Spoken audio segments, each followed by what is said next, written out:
Assalamualaikum warahmatullahi wabarakatuh. Selamat pagi anak-anak. Apa kabarnya? Semoga kalian dalam keadaan sehat walafiat. Baiklah, pada hari ini pelajaran bahasa Indonesia tentang teks prosedur. Yang sebelumnya kita sudah menyelesaikan teks fantasi. Baiklah, kita melanjutkan materi yang baru yaitu tentang prosedur. Sebelum materi Bapak jelaskan, alangkah baiknya kita berdoa terlebih dahulu sesuai dengan agamanya masing-masing. Berdoa, mulai.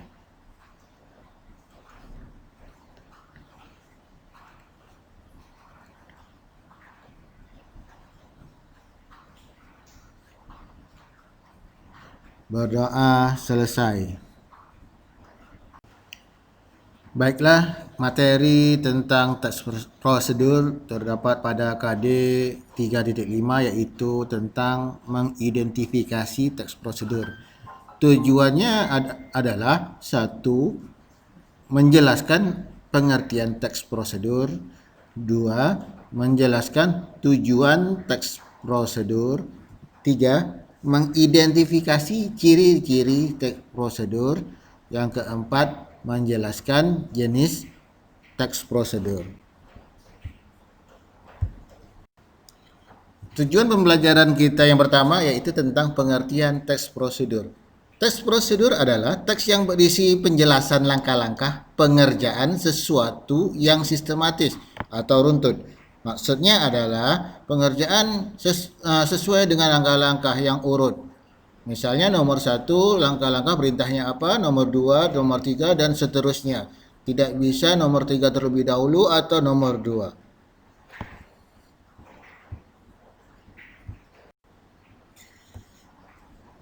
Tujuan pembelajaran yang kedua adalah tujuan teks prosedur. Tujuan teks prosedur adalah untuk memberikan petunjuk cara melakukan sesuatu dengan langkah-langkah yang sistematis sehingga pembaca dapat mengikuti proses atau langkah tersebut. Ciri-ciri teks prosedur. Yang pertama, berisi panduan langkah-langkah yang harus dilakukan seperti pengertian teks prosedur tadi ya. Yang kedua, berisi aturan dan batasan dalam bahan atau kegiatan yang dilakukan. Batasan contohnya seperti ini. Ambil 5 potong akar kelapa hijau masing-masing 4 cm. Nah, ambil 5 potong itu adalah batasannya adalah 5 potong. Akar kelapa hijau masing-masing 4 cm. Batasannya adalah 4 cm. Yang ketiga, langkah-langkah harus sistematis berurut. Misalnya mulai dari 1, 2, 3, dan seterusnya, tidak bisa berbolak-balik dari atas ke bawah atau dari tengah ke atas. Jenis teks prosedur ada 3. Pertama, prosedur membuat sesuatu. Yang kedua, prosedur menggunakan alat. Yang ketiga, prosedur melakukan sesuatu. Baiklah, Bapak akan membahas satu persatu jenis teks prosedur.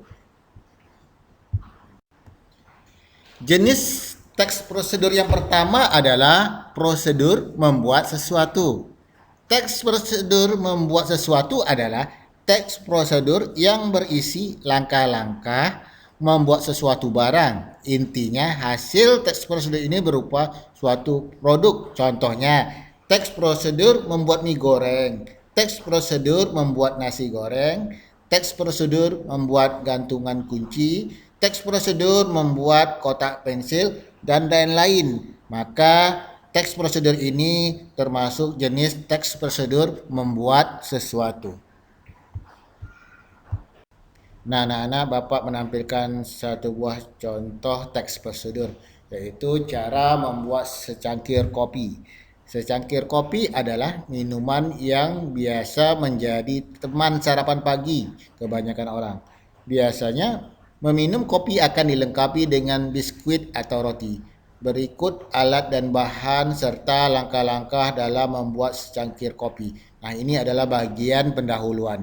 Alatnya adalah sendok dan cangkir, bahan gula, kopi, dan air panas. Langkah-langkah. Pertama, masukkanlah 2 sendok kopi ke dalam cangkir. Nah, seperti yang sudah dibahas tadi, 2 sendok adalah ukurannya. Yang kedua, tambahkanlah 2 sendok gula ke dalam cangkir. Ketiga, tuanglah air panas ke dalam cangkir. Keempat, aduk hingga tercampur rata. Secangkir kopi panas siap disajikan. Nah, sangat mudah bukan? Anda juga bisa mencobanya di rumah dan menyajikan untuk keluarga. Selamat mencoba. Berdasarkan jenis teks prosedur, contoh cara membuat secangkir kopi ini termasuk jenis teks prosedur apa? Ya, benar, ini adalah jenis teks prosedur cara membuat sesuatu. Jenis teks prosedur yang kedua adalah prosedur menggunakan alat. Teks prosedur menggunakan alat adalah teks prosedur yang memandu pembaca untuk dapat memainkan alat atau menggunakan alat. Contohnya, cara memainkan angklung, cara memainkan alat musik talempong, cara bermain suling, dan lain-lain. Nah, Bapak menampilkan contoh jenis teks prosedur yang kedua tadi, yaitu cara memainkan alat, yaitu cara memainkan alat musik talempong. Talempong adalah salah satu alat musik tradisional Minangkabau. Talempong termasuk alat musik jenis pukul. Alat musik ini sering hadir dalam perhelatan upacara adat. Ini termasuk kata pendahuluan ya, Nak. Teknik memainkan talempong ada 2, yaitu teknik tradisional dan teknik modern. Pemain talempong dengan teknik tradisional terdiri atas 3 orang. Setiap pemain akan memainkan 2 talempong. Cara memainkan talempong dengan teknik tradisional adalah sebagai berikut. Nah, ini adalah langkah-langkah untuk melakukan sesuatu. Yang pertama, pegang talempong menggunakan tangan kiri secara vertikal atau bertumpukan atas dan bawah. Kedua, ibu jari dan telunjuk gunakan untuk memegang talempong yang atas. Selanjutnya, bagian bawah gantung menggunakan jari tengah. Ketiga, pukul talempong yang sudah dipegang sesuai nada yang diinginkan.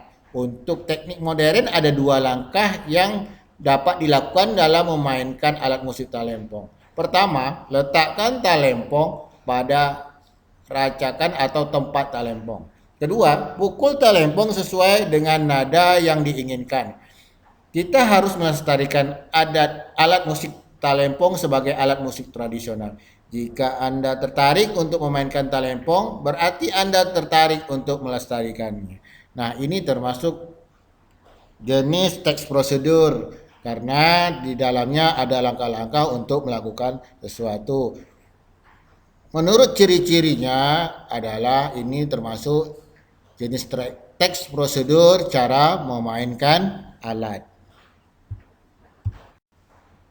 Ciri teks prosedur yang ketiga adalah prosedur melakukan sesuatu. Teks prosedur melakukan sesuatu merupakan teks prosedur yang memandu pembaca untuk melakukan sesuatu kegiatan. Contoh ciri yang ketiga ini adalah cara menari piring, cara menari jaipong, cara mencuci tangan dengan baik dan benar, cara memakai masker yang benar, dan banyak yang lain lagi. Nah, Bapak menampilkan satu contoh jenis teks prosedur yang ketiga, itu melakukan sesuatu. Contohnya judulnya menari poco-poco. Poco-poco adalah tarian yang berasal dari Maluku. Tarian ini populer di Indonesia sejak tahun 2000-an.